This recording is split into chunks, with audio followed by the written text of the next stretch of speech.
Bab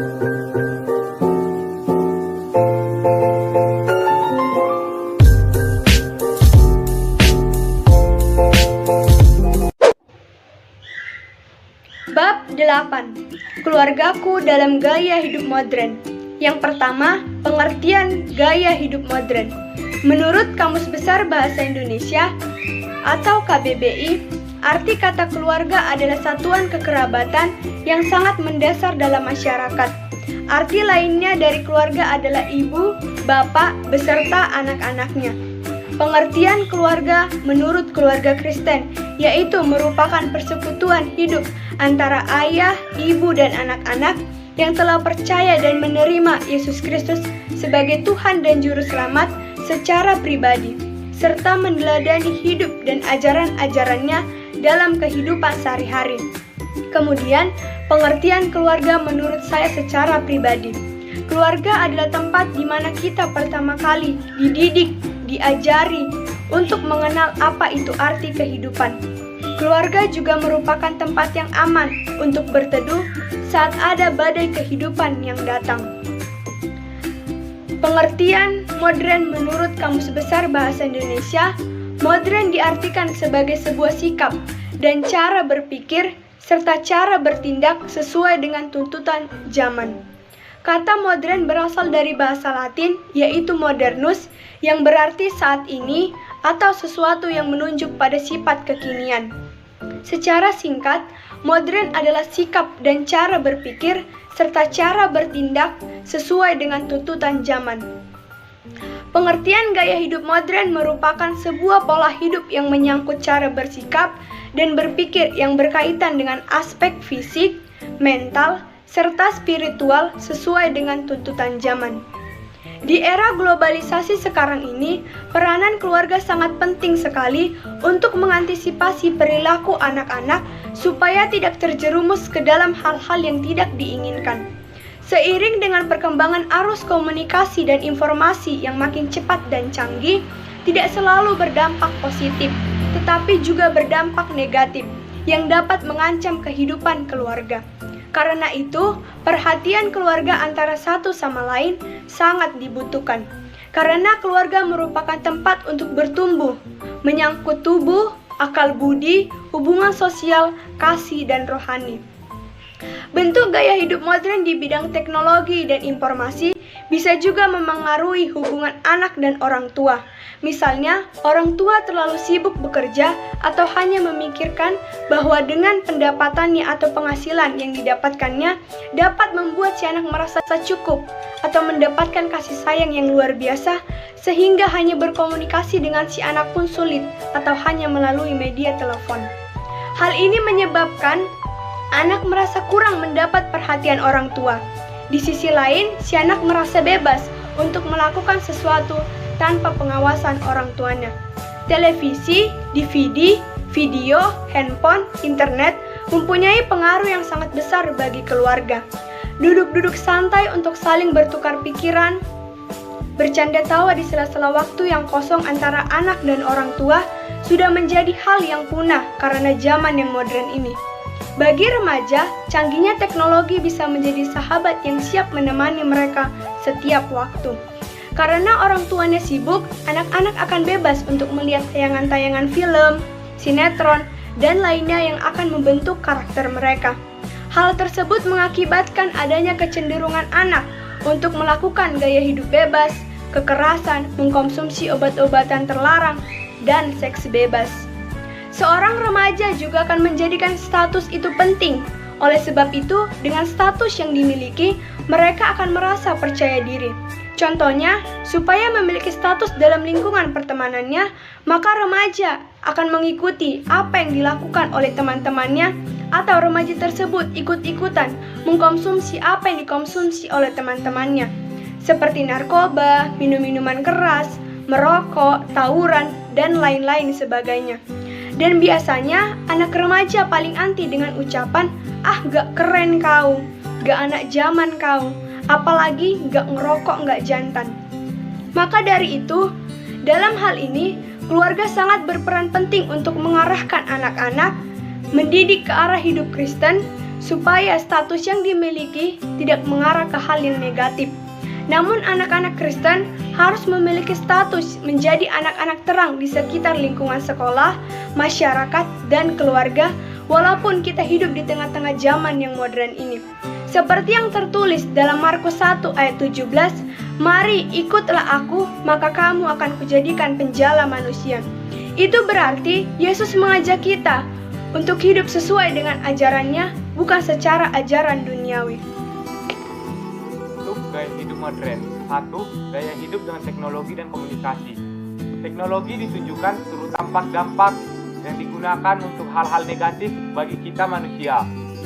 Dan di negara ini berkembang seperti di Indonesia, pengembangan teknologi diperlukan, tetapi juga wajib dikendalikan agar memiliki dampak yang positif bagi masyarakat. Teknologi yang maju akan sangat membantu manusia untuk menyelesaikan pekerjaannya.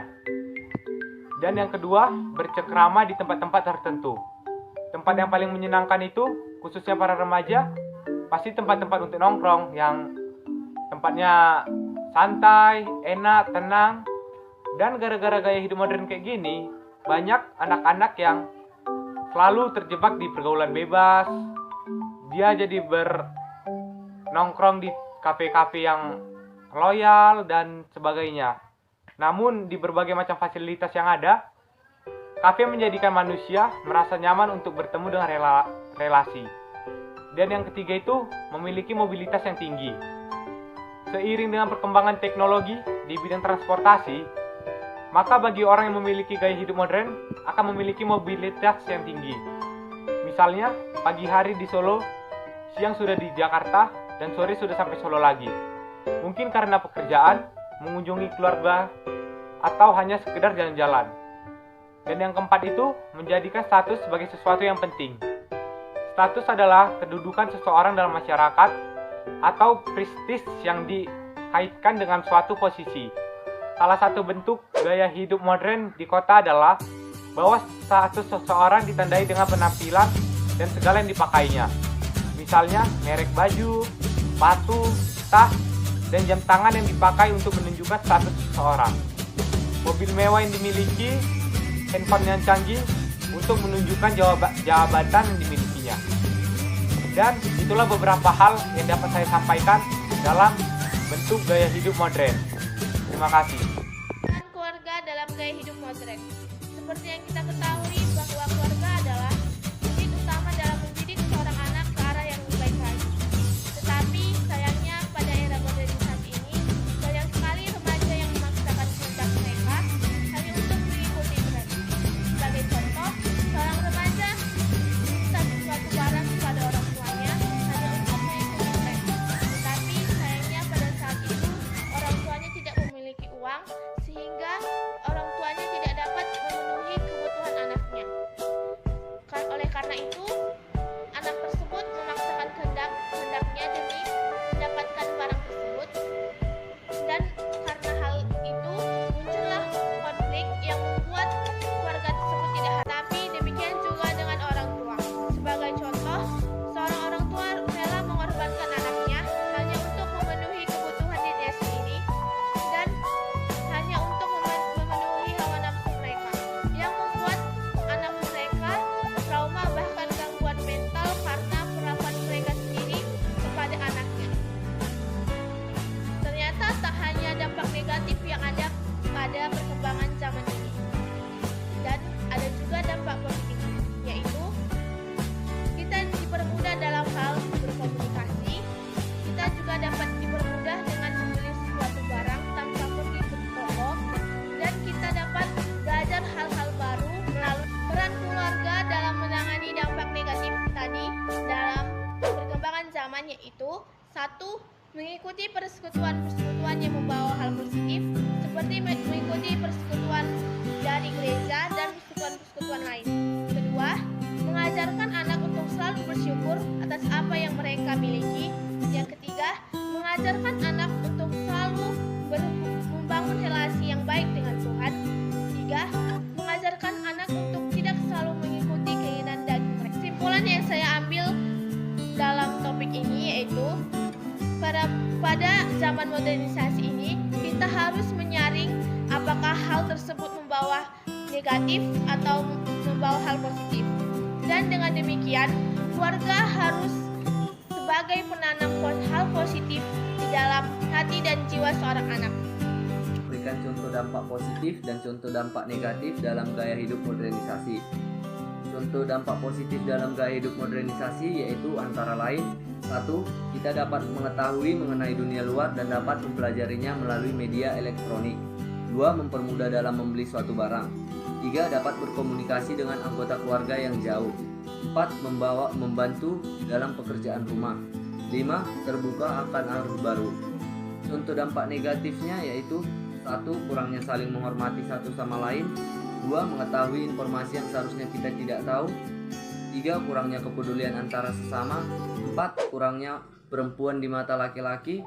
5. Kurangnya komunikasi dalam suatu keluarga karena terlalu sering menggunakan handphone atau gadget. Kesimpulan dari contoh yang sudah saya katakan, kita dapat mengetahui ternyata pada era modernisasi ini tidak hanya ada dampak positifnya, tetapi ada juga dampak negatifnya yang dapat menghancurkan kita. Maka dari itu kita harus mempunyai iman kepercayaan yang tangguh supaya kita tidak terbawa-bawa dalam kehidupan modernisasi tersebut. Sekian dari saya ucapkan terima kasih. Ayat pendukung dari ayat Alkitab 2 Korintus 8 ayat 12 yang berbunyi, jika kamu rela untuk memberi, maka pemberianmu akan diterima. Kalau pemberianmu itu berdasarkan apa yang ada padamu, bukan berdasarkan apa yang tidak ada padamu. Perintah untuk memberi terkadang terdengar berat, terutama jika kita sendiri merasa bahwa itu dalam kekurangan. Tapi sebenarnya dari ayat di atas kita tahu bahwa pemberian tidak harus pemaksaan, karena dapat disesuaikan dengan apa yang kita miliki. Belum tentu dalam bentuk uang, tetapi juga bisa dalam bentuk makanan atau penyediaan. Barang sekecil apapun yang bisa kita berikan dengan kemauan kita. Dengan menjadi berkat bagi orang lain, kita juga memenuhi kewajiban orang Kristen sebagai garam dan terang dunia. Nah, melalui ayat ini kita sekarang dapat lebih memahami apa yang dikatakan Alkitab tentang gaya hidup zaman modern. Dari ayat ini kita menemukan bahwa kita dapat memilah apa kebiasaan atau gaya hidup yang dapat kita ikuti dan yang tidak sedemikian, sehingga kita dapat hidup menurut teladan Yesus Kristus. Karena semua itu kembali pada firman Tuhan sebagai pembimbing kita hendaknya selalu memiliki kerinduan untuk merenungkan Tuhan. Adapun dampak positifnya yakni membangun relasi yang baik, dapat berkomunikasi dengan anggota keluarga yang jauh, terbuka dalam hal-hal yang baru. Dampak negatifnya kurang komunikasi dalam satu keluarga karena sering memakai gadget.